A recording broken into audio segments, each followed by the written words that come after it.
when I get my film back from the lab, that's really the moment of truth. And that's what we're going to be recording here today.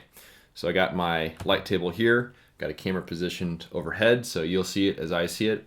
And I have my box of film here, which I have not yet opened. I picked this up about 2 hours ago from the lab, and you can imagine how I really have wanted to tear into this, but I figured I'd save it for a little video journal thing. So let's see how it all turned out. I am going to have a total of 21 exposures to show. Some are on color slide film, some are color negative film. And the first box here, well, we'll see what this is, because I really don't know. Okay, so we're doing color neg film for our first round.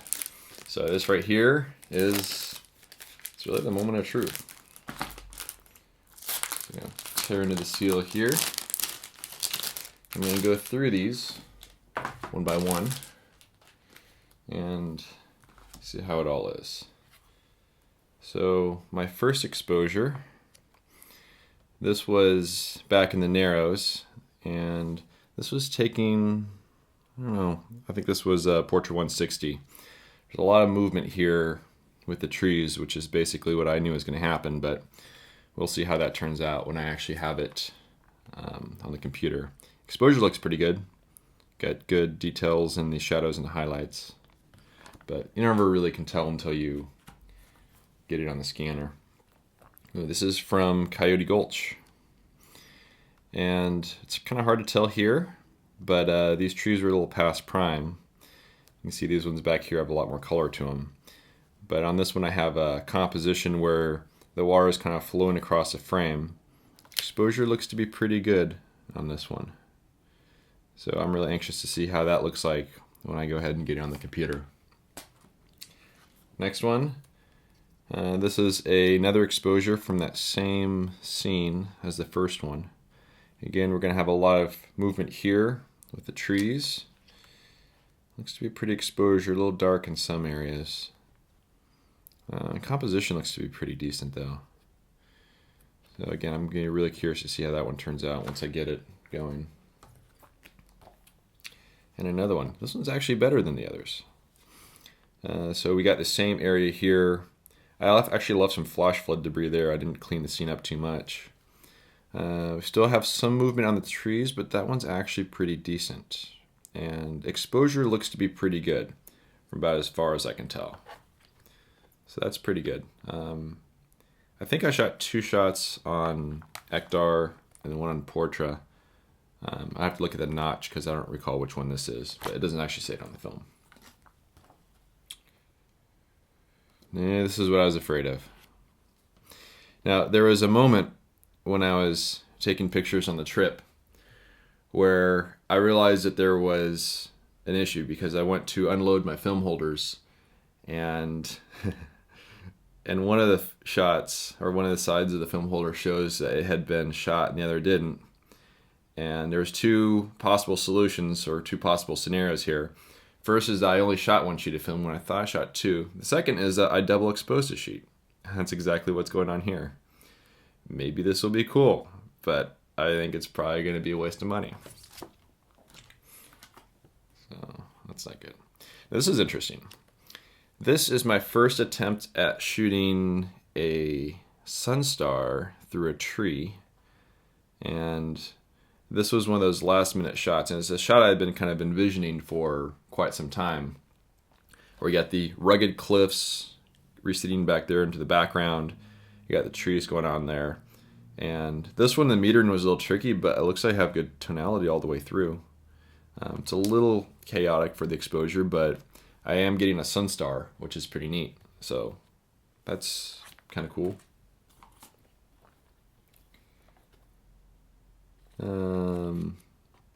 This is the same scene but with a wide angle sunstar there.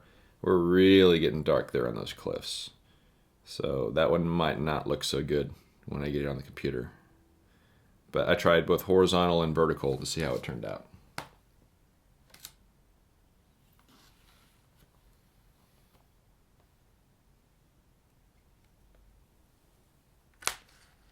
Well, this is interesting.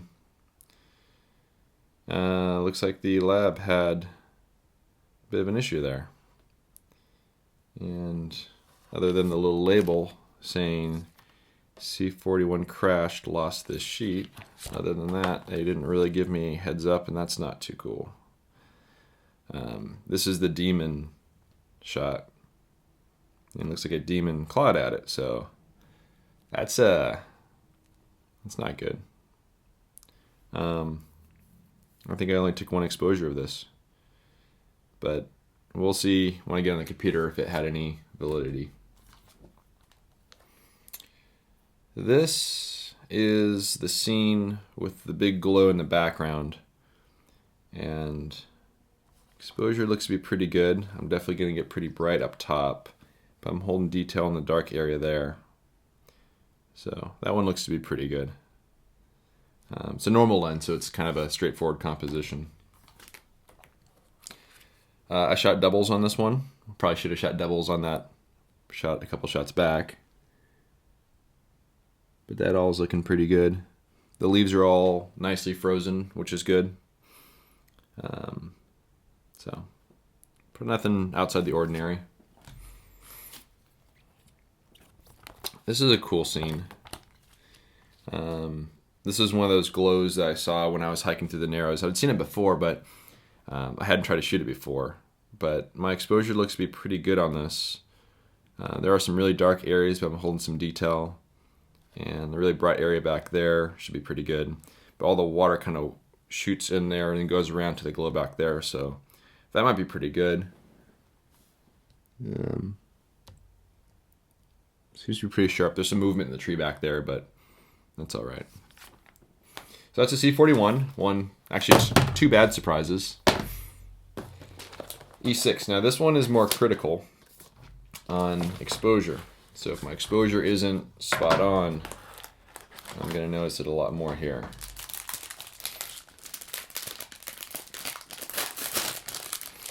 I should have, it's like 10 or 11 sheets of this. Alright, so this one's going to be a little easier to see with the video camera. First shot here, this is Coyote Gulch. The water is far more blue than I'd want it to be, and the color kind of sucks. No real surprise there. Composition's pretty decent. Nothing to write home about.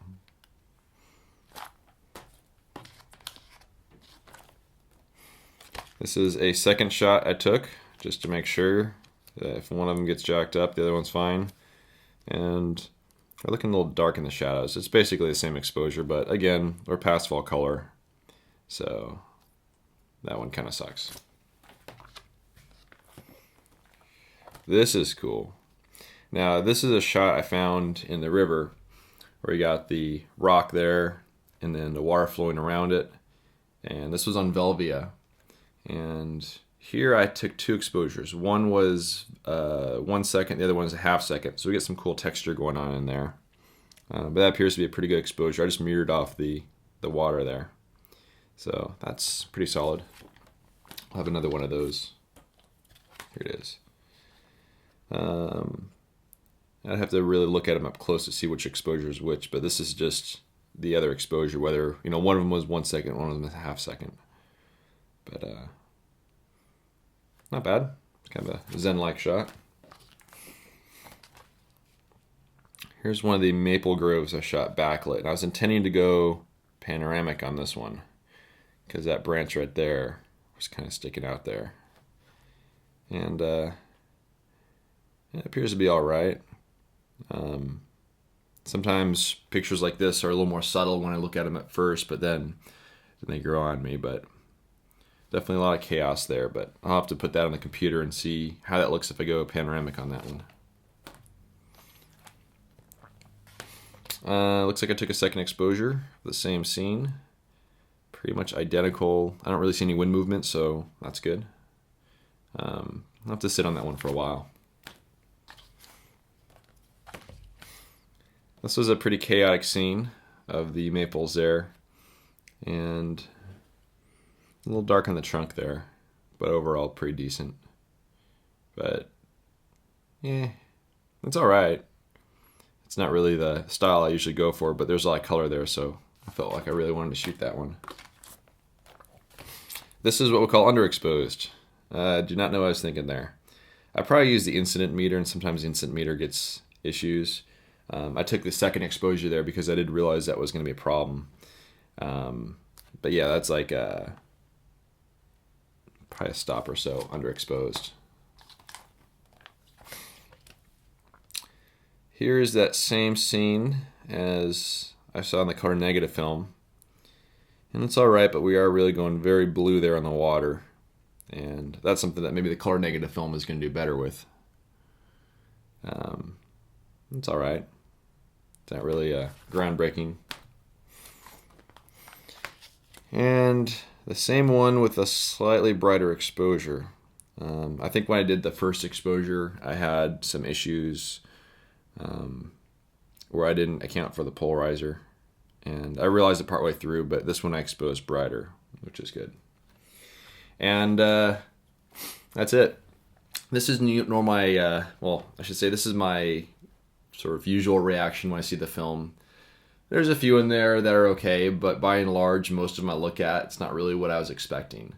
But give it a few days, months, and maybe I'll find some keepers in the mix. But definitely a couple surprises in there, which shows that, yeah. Well, we'll see how it looks when it's on the computer.